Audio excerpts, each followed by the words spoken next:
Hello everyone, my name is Carrow. I also write under the name of Faye Black, and I am here today to talk to you about crowdfunding as a creative. So I've done a little bit of reflection, especially after watching a couple of record-breaking crowdfunding projects just go completely viral and smash records all over the place.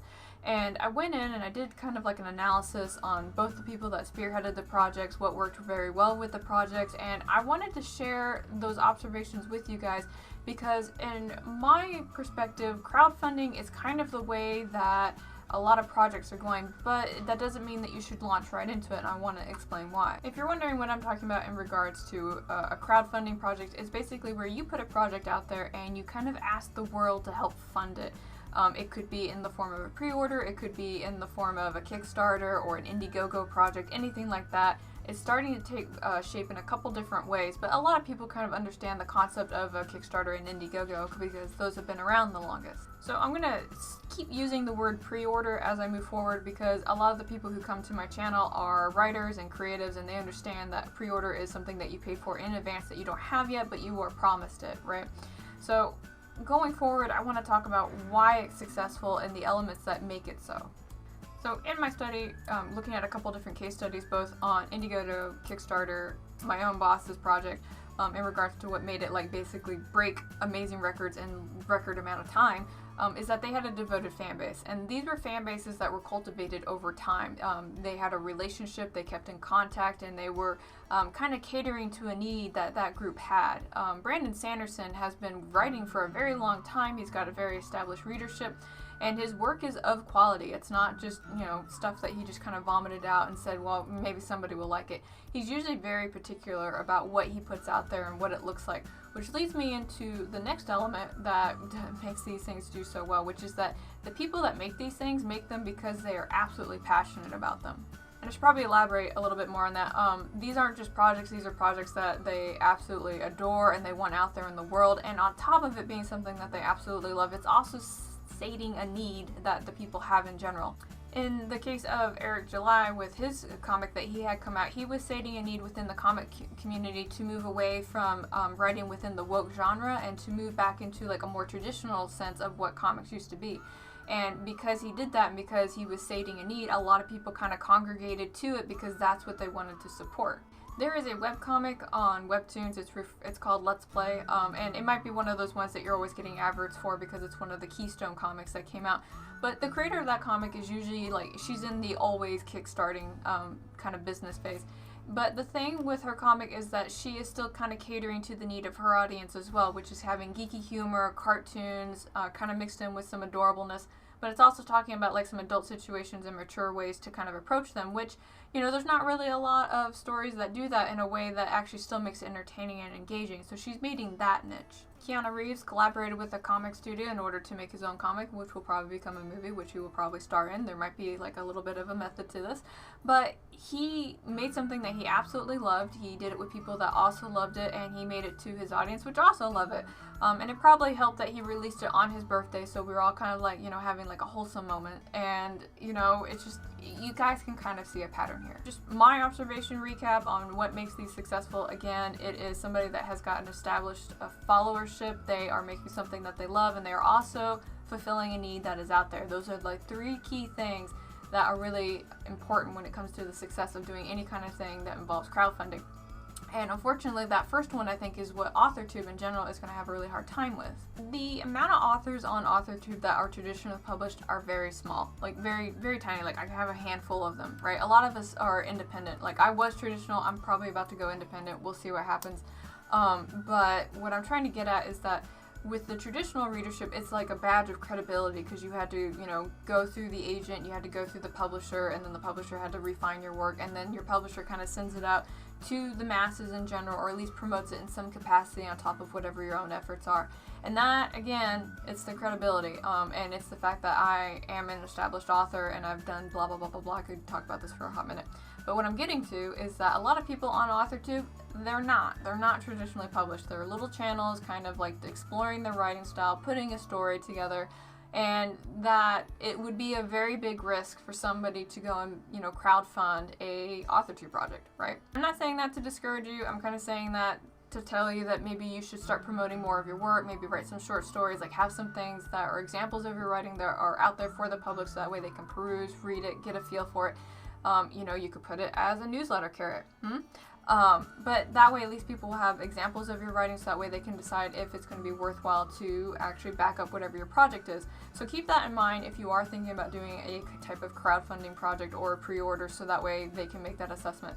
I know Jim Butcher, for his book, actually has the first 3 chapters of his first book up on his website.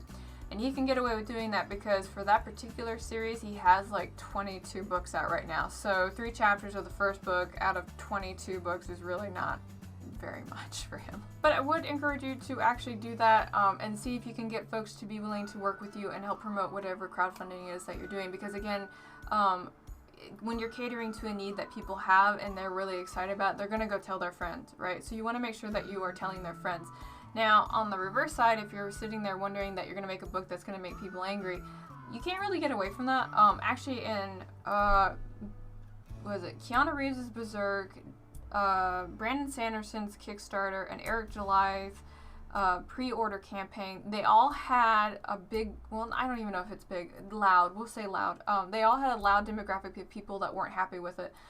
With Keanu Reeves, there were just a group of people that didn't like Keanu Reeves, which I don't really understand why. He's a very nice man, so I'm very confused why people don't like him. But the fact that he launched on his birthday, which I said earlier, so he had a group of haters basically come out and talk about how the book was, the comic was bad and nobody was going to want it and stuff like that, which makes all of the Keanu Reeves fans like sit up and be like, okay, well, we're just going to go back and again, birthday, right? With Brandon Sanderson, there were some reports in regards to it, so by different journalists. So obviously on their platforms, they're unintentionally advertising the Kickstarter. But because there was also like the disgruntled tone of kind of like Brandon Sanderson makes too much money, that also made fans upset and make them go and support it too. With Eric July's pre-order campaign, he's a little bit of a polarizing person, so of course when he comes out and tries to do something, like everybody else was very angry about it, but that only spurred his fans to come back and do more. But what I'm trying to say is that if you have people that don't like what it is that you're doing, the plus side is that they're still advertising what it is that you're doing, right? So if you hear people talking, negatively about whatever crowdfunding that you're doing, just thank them for the free publicity and move on. Now, I want to circle it back to if you are thinking about doing this, and best practices with doing that is to make sure that you have regular updates when you're running the entire thing. Just make sure that you at least have something weekly, if not daily, in the first, I want to say like 2 weeks, because those things can go fast. But definitely consider regular weekly updates. People like pictures, you got pictures, put those in there too. Except if you're Brandon Sanderson, then you can like walk down a path with like some kind of like drone recording like what it is that you're doing as you do your voiceover and stuff like that, which was actually really cool. But you could work in a video trail or anything like that, something that kind of clearly explains your project. But again, going back to the updates, just make sure your updates are there, they're regular, and grammar check them. Definitely for me, because I'm very bad about that, but I'm trying to get better. What else? So I talked about the big things that make crowdfunding successful. I talked about some things that are best practices with doing them, and not to be like too bothered by like negative commentary on it. Part of the reason I wanted to make this video is because one of the things I've been thinking about, at least for the last 2 months, is I've been wondering if this is going to be like the future of creative endeavors. Because the way that studios work, like it used to be like prestigious to go to studios or get picked up by a studio or a publishing house or anything like that. But in the last 3 years, I've seen a lot of broken trust with publishing houses and any kind of studio, mostly because, at the end of the day, they have to make a profit and they're looking for a profit line and things like that. And sometimes that will come at the cost of, putting somebody else down and lifting somebody else up, or picking up a YouTuber with like 10,000 subscribers and publishing their book, which is complete garbage. I may be talking about a certain kind of book. Kudos to you if you know which book I'm talking about in the comment section. But there's like I say broken trust, and maybe I'm the one that feels that way because I'm a little bit more in tune with like publishing and the directions that it's going. So I'm very skittish sometimes about working with publishers or agents or anything else like that, because their business objective doesn't always line up with mine, right? And they're there to make money. I'm there to put a story out in the world and be enjoyed by people, and sometimes those things just don't line up at all. No. And with the exception of one of those people that I listed off to you, a lot of the folks that I see that do very successful in Kickstarters go through a publisher first or go through a publishing platform like Webtoons.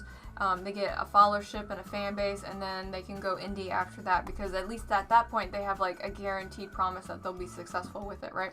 Where if I went and tried to do a crowdfunder, I'm pretty confident it wouldn't do very well unless I had like some superior marketing team like helping me get it out there, and even then I'm not really sure if that cost analysis of that is going to be worth it. So and I got mixed thoughts about that too, obviously, because in order for us to be successful we have to go through these channels, but then like I don't really know the proper way to do it outside of just trying to build up a fan base organically and whatever platform is like the best for you. And one of the most daunting things, and I would love to have your feedback on this, one of the most daunting things that I always take into account when I'm thinking about publishing or moving forward with like putting my own stories out in the world is the fact that in the course of one day of publication, there's at least 5 years worth of reading that comes out, and that's just in one day, right? And that's both traditional, that's indie, that's everything.